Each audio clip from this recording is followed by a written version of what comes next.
After the concurrent forces and their laws, important laws, let us now move to the next topic, that is the friction. See, friction is a very important topic we are now going to discuss. Till now, whatever cases have been done, those cases have been done without considering the friction. Now, we want to discuss the friction. What is friction? First of all, what is friction? When a body moves or tends to move over the another body. When a body moves or tends to move on the another body, right? A force, an opposing force comes into play. An opposing force comes into play which acts along the common surface of contact. Okay, common surface of contact, and it is an opposing force and it comes along the common surface of contact. This force is called frictional force, and this phenomenon is called friction. Look, this is one body on which another body. What we are doing on above this, the body which is there here, this body is acted upon by a force F. It's an applied force. What happens? Suppose I am applying the force. If the force is not sufficient, the body will not be moving. The body will be still resting on it. But the force is acting. Mind this. So that's why I said either the body moves or tends to move on the surface of the another body. Then what happens? An opposing force, small f, comes into play. That comes into play along the common surface of contact. It will oppose the motion. This force is called frictional force, and this phenomenon is known as the friction. We are now going to discuss regarding this friction. Okay. Now, first of all, let us first see what are the important types. What may be the important types of friction? The important types of friction are: number one is the static friction. Number two is the limiting friction. And number three is the kinetic friction. Three types of friction: static friction, limiting friction, and kinetic friction. First of all, let us discuss regarding the static friction. What happens in the static friction? Let us see that. In case of the static friction, the body is acted upon by a force. Try to follow me. The body is acted upon by the applied force, right? We are applying the force, we are increasing the force in steps, but still the body is at rest. Okay? So the force of friction comes into play in this case when the body is acted upon by the force, but the body has not yet started its motion. The body is acted upon by a force, applied force, but body has not yet started its motion over the another body. It is still at rest. Such a type of in this case also the frictional force will be there. Such a type of the frictional force or friction is called static friction. And the static frictional force is given by Fs. Small f is always the symbol for the frictional force, and S stands for static. One more thing I want to tell you about static friction. Try to understand me. I am applying the force. F is given some force, F is given some value, it will be increased, but still the body is there because the force is not sufficient to make it in motion. But what happens? Force is acting, force is increasing. It means, can I say that this force, frictional force which is there, that is also increasing in steps. As I am increasing capital F, in the same ratio, small f is also increasing, which is resisting the body to move, restricts the body to move, right? That's why we can say that the static friction is static friction is a self-adjusting force.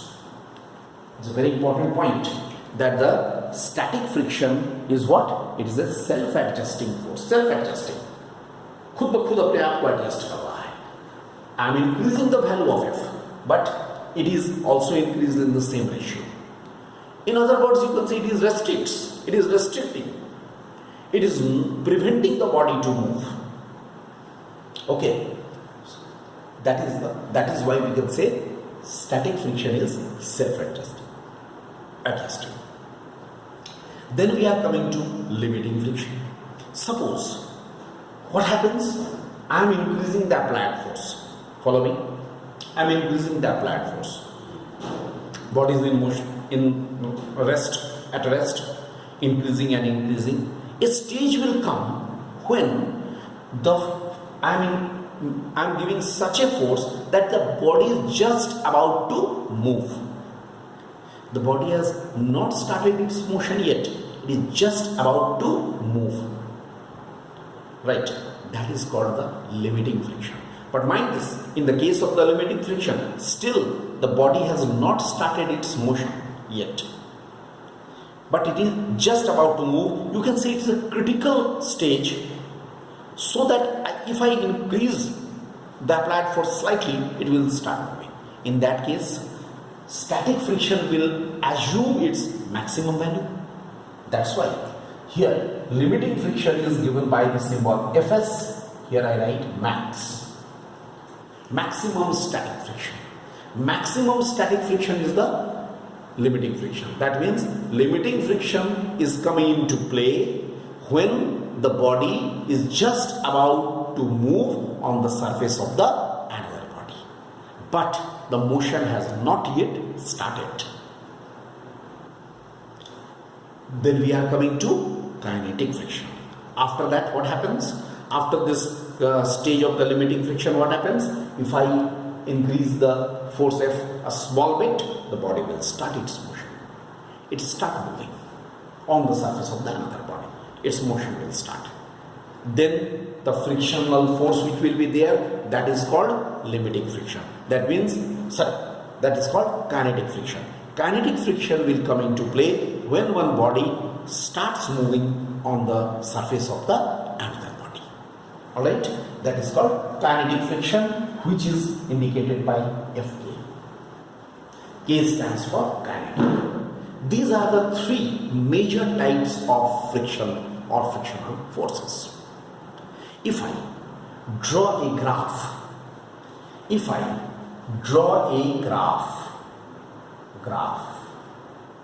of what?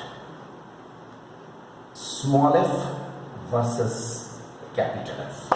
Mind this is a graph.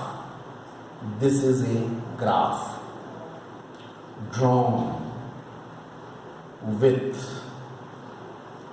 frictional force versus applied force.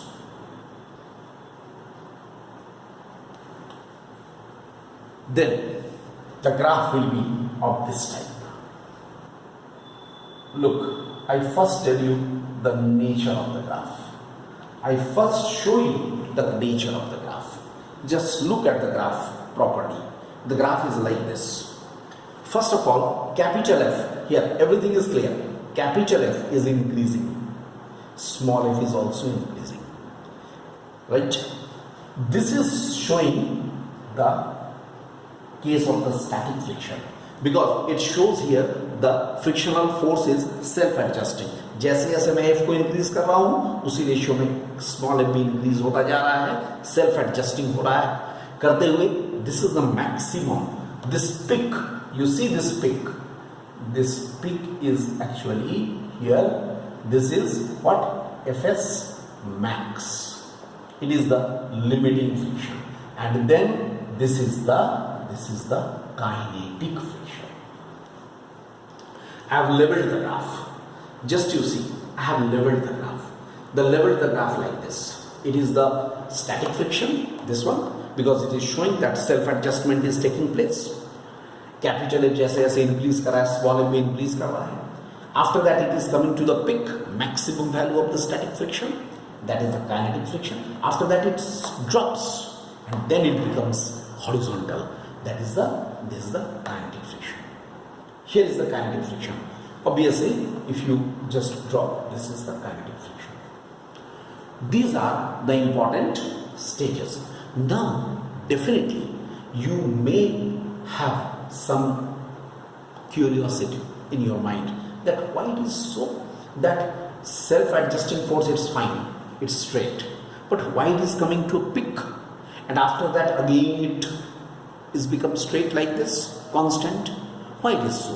What is the reason behind this? So actually, to discuss the reason behind this, we have to see the molecular aspect of this. I'm just telling you the molecular aspect, due to which, with the help of which I can explain you why this type of the nature is there. Okay, so we are going to now discuss why this peak is there according to the molecular theory. Alright, in just now in this next lecture I am coming to that point.